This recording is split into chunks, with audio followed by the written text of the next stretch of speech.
When the letter first arrived, I thought it was another condolence card. The envelope was heavy cream stock, embossed with the insignia of a downtown law firm. Inside, the words blurred together, but I caught enough to know my world was about to tilt again. The reading of Aunt Vivian's will, scheduled for Tuesday at 10 in the morning. In the days leading up to it, I walked the halls of her beach house in a daze. The house smelled faintly of sea salt and polished wood, the scent of her life still lingering. I couldn't separate the grief from the weight of responsibility pressing on me. She had been meticulous about everything: rules, business, reputation. I knew whatever she left behind wouldn't be small. On the morning of the will reading, I dressed in a navy suit she would have approved of. The courthouse-like precision of downtown offices always unnerved me, but I carried myself the way she taught me: chin level, stride steady. Harold Thompson, her lawyer of 3 decades, greeted me with a firm handshake and eyes that softened at the edges. He offered condolences again before motioning me toward a chair in his wood-paneled office. I folded my hands in my lap, steadying them against the polished armrest. I was prepared to hear about the estate, the beach house, the company shares, maybe a trust account I hadn't known about. What I wasn't prepared for was the jarring click of the door behind me. I turned, and time cracked open. 2 figures stood framed in the doorway. My father, heavier than memory, gray swallowing what used to be dark hair. My mother, thinner, her eyes shadowed, but her smile forced into something sweet. 16 years of silence collapsed into that moment. "Selena," my mother said, voice soft as though she had just tucked me in last night. "Look at you all grown up." I couldn't move. The air thinned until every breath scraped my lungs raw. My father's hand rose in a half wave. "We're your guardians," he said, as if the words were simple truth. Thompson's head lifted from his folder, his expression unreadable. My parents took seats across from me, their smiles tight, rehearsed. The will had not yet been read, but already the room was charged with something far more dangerous than paperwork. My mother leaned across the table before I had time to react. Her arms closed around me, thin but insistent, and I froze in place. The scent of her perfume hit me sharp, floral, oddly familiar, and I felt the years tumble backward in a rush I didn't want. When she pulled away, her hands lingered on my shoulders, her eyes searching my face as though she had the right to study me. "You look so much like Vivian now," she murmured, her smile quivering. My father sat beside her, his hand resting on the table with deliberate ease. "We've been trying to find you," he said, his voice low, carrying a weight I wasn't sure was regret or performance. 16 years is a long time, but we're here now. I wanted to laugh, but the sound caught in my throat. My chest burned with anger, yet underneath it was a dangerous pull, an old hunger for the parents I had once begged to come home. "We're your guardians," my mother repeated, softer this time, as if the words themselves could erase the years. "We only want to help." Across the desk, Thompson cleared his throat. He closed the folder in front of him with careful precision. "Perhaps," he said evenly, "we should set aside these questions of guardianship for later. There are legal documents that must be reviewed before anything further is said." The sudden steel in his tone steadied me more than I expected. My parents glanced at each other, a flicker of unease passing between them before my father gave a stiff nod. Thompson rose. "For now, let us take a brief recess. We'll reconvene once I have the necessary records at hand."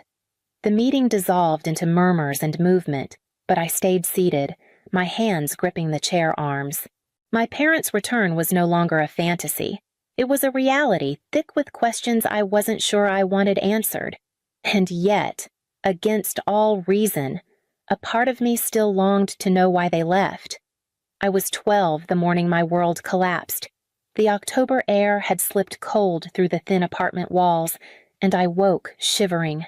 waiting for my mother's knock on the door, the call that always pulled me from sleep. It never came. The apartment was too quiet, heavy with an emptiness I couldn't name at first. I padded into the hallway, still in my socks, and saw their bedroom door open wide. My mother never left it open on her bad days. She preferred the darkness. The closet yawned half empty, hangers swaying lightly as though they'd just been disturbed, drawers pulled out, only stray socks and folded receipts left behind. On the kitchen counter lay a single page, her handwriting small and rushed. "Selena, we cannot do this anymore. Vivian will take care of you. We are sorry." 16 words to end a childhood. I read them again and again, hoping I had misunderstood. I dialed my mother's cell phone until the battery gave out. My father's line was already disconnected. I waited at the window all that day, convinced they would reappear, embarrassed, ready to explain. Night fell, and I curled on the couch with dry cereal, straining to hear footsteps that never came. On the second day, the landlord banged on the door, demanding rent. I stammered lies about my parents being away, but his eyes narrowed, suspicion flashing. He muttered something about calling social services. My heart hammered as I bolted the door after him. By the third day, the silence pressed too heavily to bear. I called my school counselor, my voice breaking as I tried to explain. Within hours, a woman from Child Protective Services arrived. Miss Dawson, with her steady voice and kind eyes, told me gently that my parents had left for good. That night, I packed what I could into a single suitcase, waiting for an aunt I barely knew to take me away. And when Vivian arrived, her face unreadable, I understood that my old life was over. The drive to Aunt Vivian's house felt endless, the road unwinding like a thread, pulling me farther from everything I knew. When we arrived, the house loomed against the sky, a grand beach property with windows that seemed to watch me as I stepped out of the car. Vivian didn't hug me or offer words of comfort. She only said, "Pack what you can carry" was a wise choice. The rest can be arranged later. Inside, the order was startling. Not a cushion out of place, not a book askew. I trailed behind her, afraid even my footsteps might scuff the polished floors. That first night, she gave me a list wake at 7, breakfast sharp, beds made before leaving rooms, piano practice an hour daily, homework completed at a desk.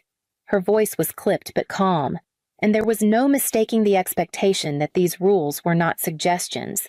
I tried to test her resolve. I stayed in bed past breakfast, skipped practice, pretended my assignments were finished when they weren't.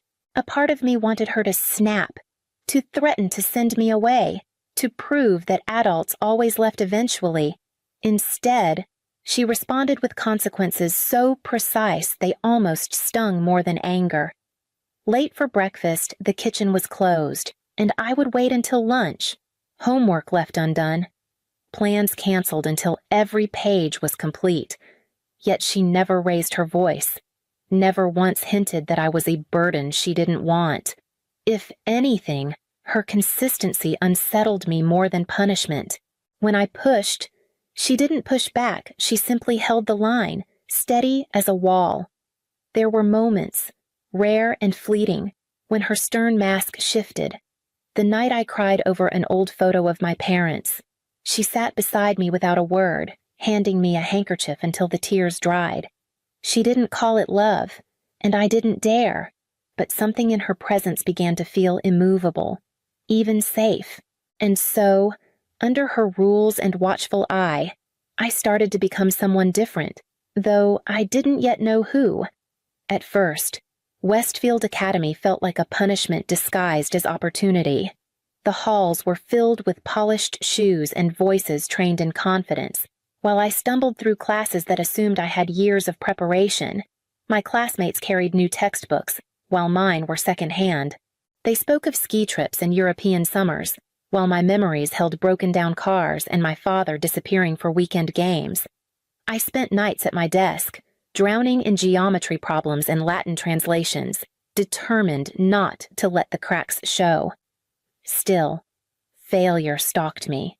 My first semester grades came back with more red ink than I could bear. I wanted to quit, to scream at Vivian that I didn't belong in her world. She listened quietly as I raged, her face unreadable. When I was finished, she simply said, "Your circumstances are not your choice, but what you do with them is." Her bluntness felt cruel, but it also anchored me. I hired a peer tutor with the allowance she gave, created study groups, and began clawing my way upward. By junior year, my name appeared on the honor roll. By senior year, teachers no longer looked at me as the charity case in Vivian Hughes's shadow. All the while, she continued her relentless lessons in business. On weekends, she took me to meetings, whispering notes. Notice who concedes first. Watch whose eyes shift when numbers are mentioned. I thought she was molding me into something I never asked to be, and the resentment simmered beneath my progress. The worst of our clashes came during college applications. I wanted a state school near friends. She insisted on higher ambition. One night I shouted, "I never asked to be your project." Her eyes cooled, but her voice stayed level. "And I never asked to be your guardian. Yet here we are. I'm trying to give you what your parents never could options." For the first time, she told me about my father's brilliance in math, how he could have gone to college but never did. His bitterness, she said, drove him toward gambling and shortcuts. "I won't let you waste yourself the same way." That revelation cut through my anger. It didn't erase her severity, but it gave it shape. When the acceptance letter from Northwestern arrived, I understood she hadn't been molding me into her image. She had been forcing open a door I hadn't dared to knock on. The diagnosis came in early spring, when the garden outside was just beginning to show color again. Pancreatic cancer. The words sounded clinical, almost ordinary, until the doctor's voice dipped and I understood the truth. There would be no cure, only management, and even that would be brief. Vivian listened without flinching. She nodded, asked questions about treatment schedules, and thanked the doctor as though he'd given her a weather forecast instead of a sentence. I sat frozen in the corner of the room, my chest so tight I couldn't breathe. From that day forward, our roles shifted. I became the one enforcing rules medication at certain hours, meals carefully planned, appointments booked and attended.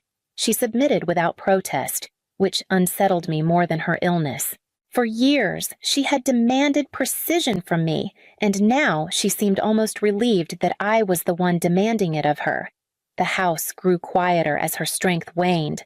Paperwork replaced her sharp presence at meetings, and then even that faded. I watched her, strong and unbending for so long, shrink into fragile outlines beneath blankets. Yet in those months, something else emerged. The edges of her voice softened. The silences between us grew companionable instead of stern.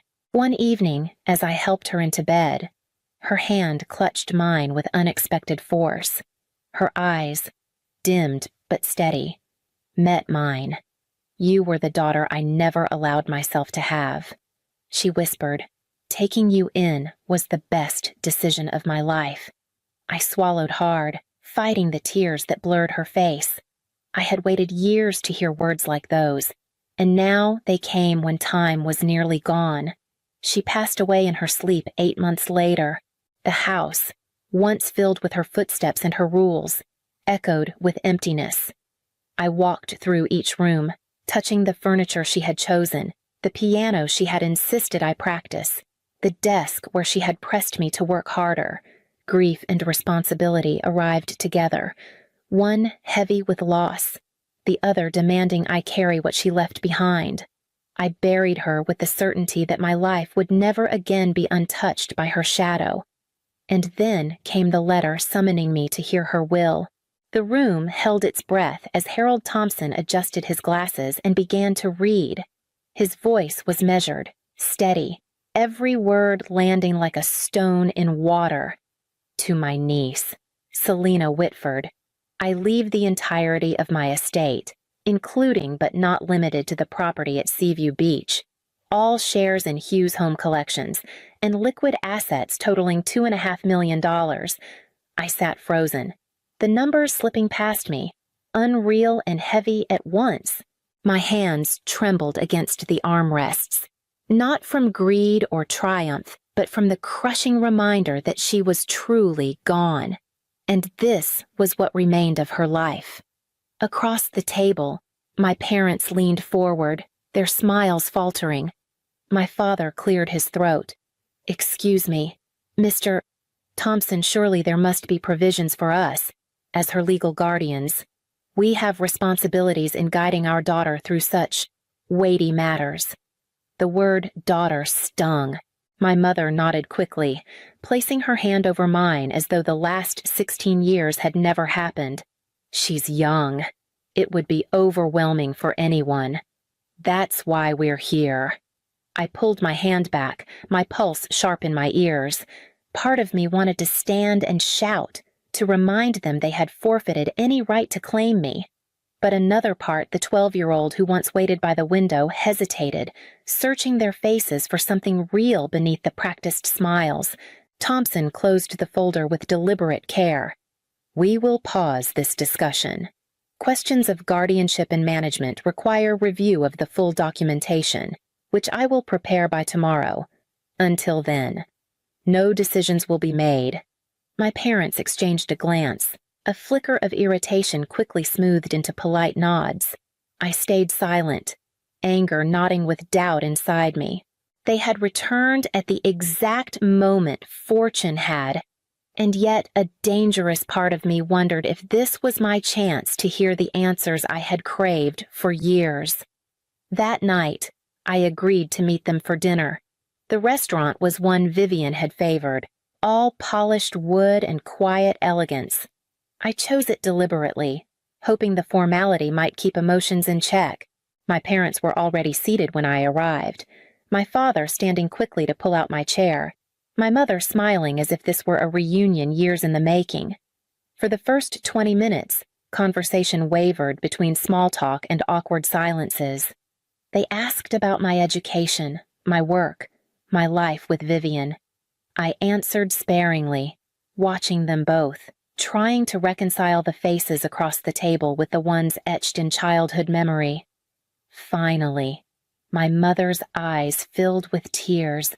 "We owe you the truth," she said, her voice trembling. "When we left, we were broken people. Your father's gambling had consumed everything, and I was drowning in depression. We convinced ourselves you'd be safer with Vivian. She had money, stability, a future we couldn't give you." My father nodded, looking down at his plate. "It was cowardly. I've been clean for 8 years now. Your mother found help, too. We thought of reaching out so many times, but shame kept us silent." The ache in my chest deepened. For a moment, I almost believed them. I wanted to. I wanted the years of silence to have a reason beyond neglect. But then the conversation shifted. My father lifted his glass, his tone softening. "Of course, we're stable now, but it hasn't been easy. The mortgage on our condo, $70,000, still hangs over us, and the medical bills for your mother's treatment." His voice trailed, waiting. My mother reached for my hand, her grip tight. "We're not asking for much, only a little help to get back on our feet. You have so much now. Selena, it would mean everything." The warmth drained from me, leaving only clarity.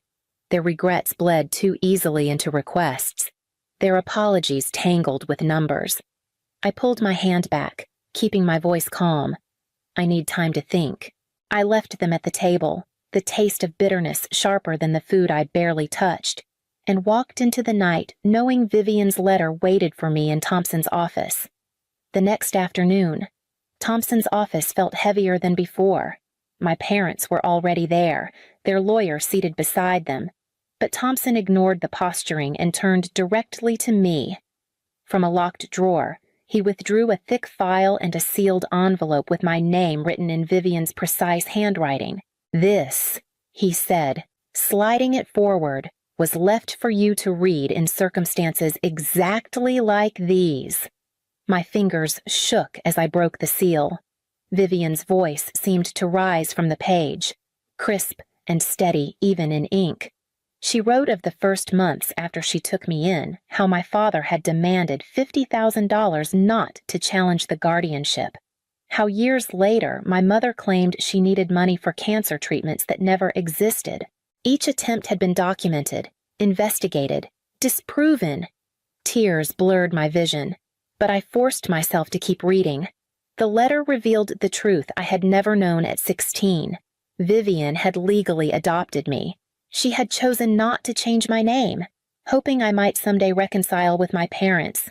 But in the eyes of the law, I had been hers ever since.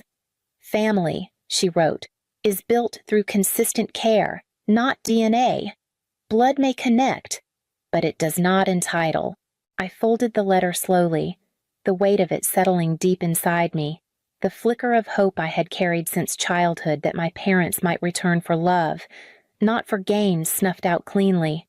When I lifted my eyes, my parents were staring at me, their faces pale, their lawyer whispering urgently in their ears. Thompson closed the file with finality. "It seems," he said, "the matter is settled." And in that moment, I knew the final confrontation could no longer be delayed.